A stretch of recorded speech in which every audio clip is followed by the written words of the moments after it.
Hi, Dan. Welcome to the 6 Simple Questions with the Business Network. You want to introduce yourself? Yeah, love to. So I'm Dan Weaver. I am a financial advisor working with Middleton Wealth Management, which is part of St. James's Wealth Management, as you can see behind me. And yeah, so I'm a pensions advisor and investment advisor, everything you need to protect yourself, you know, insurances, whether it's business or personal, I take care of all that.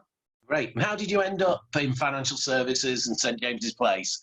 Yeah, well, there's two ways really. I mean, I used to be an ops director in a financial solutions company, so people that were dealing with insolvency and debt and things. I used to look after the back office there, and there was a lot of changes going on. And middle of 2018, decided to take redundancy. Took a bit of time out. Opportunity with St. James's Place came available, but it coincided really with my on a very personal level as well. So it was good to help people out of debt, but then we let them go and we didn't really do anything with them. We didn't plan for the future. But also, like I say, it coincided with the passing of my mum. She passed away a few months earlier. And one of the things I did was, being in that industry, I dealt with all my parents' finances, you know, helped all that stuff out after she passed away. And it was a really tough time. It took like 3 or 4 days to get through. And I was thinking, I know what I'm doing. People that don't know what they're doing, it's going to take them weeks to sort through. So when the opportunity came up, it actually made sense for me, and it felt right to actually join SJP, so that when the bad days happened, they were a little bit more manageable because people were ready and organised. They planned for the future, they planned for the retirement, they had a great life in retirement. And when that, you know, was sadly over, the children that they were leaving behind and the relatives and the beneficiaries, they knew what to do, when to do it, and how to do it. Right. So it was a big thing for me at that point because, you know, like I say, I had the experience and it took me several days to get through everything. So people without experience would just be lost. So it just all made sense, and it came together nicely at the right time for me. Right, great. You know, at the Business Network, we like to ask some personal questions so people get to know each other. So, spare time, hobbies, passions, what do you do when you have a spare minute? I like sports, so I usually play cricket in summer, which is probably going to be washed out this year. Not washed out, but cancelled this year. Like watching football. For my sins, I'm a Bolton Wanderers fan. You know, we're whether we get back to the dizzy heights of the Premier League. Spend time with my son when I can see him at weekends. Usually we see each other every weekend, but it's obviously a bit up in the air at the moment. Yeah, of course.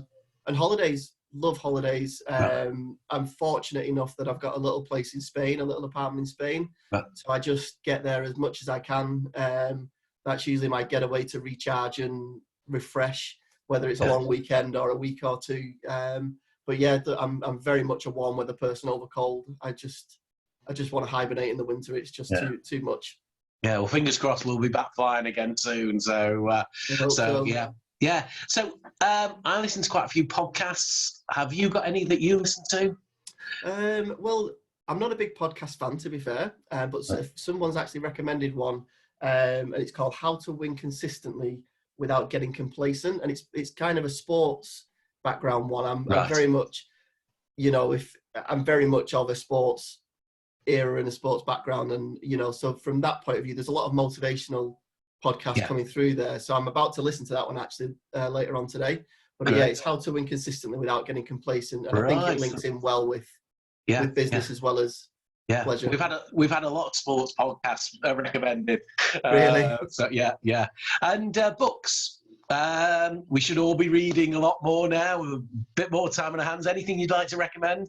So from a business point of view, one of the books I do read quite a bit and keep rereading is How I Raised Myself from Failure to Success. That's by a guy called Frank Bettger. On a non-business related, I like a lot of crime fiction. So I'm a big fan of James Patterson, Chris Carter, Lee Childs. Those are, you know, I like stepping out of the real world at times and reading a bit of crime fiction in that sense. Completely agree. I enjoy a good thriller. So yeah. And the final question is, we're in lockdown at the moment. Any words of wisdom you'd like to pass on?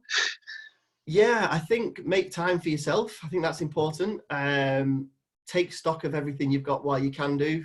You know, if the house is clean and the attic's clear, you know, just take stock of everything you've got, your entire how you operate and how you work, because ultimately when we are allowed to play out again, it's going to be crazy. Everybody's going to be in bars, restaurants, pubs, holidays. So you're not going to have the time then to take the opportunity now to do so, but also utilize the time that we are allowed out every day.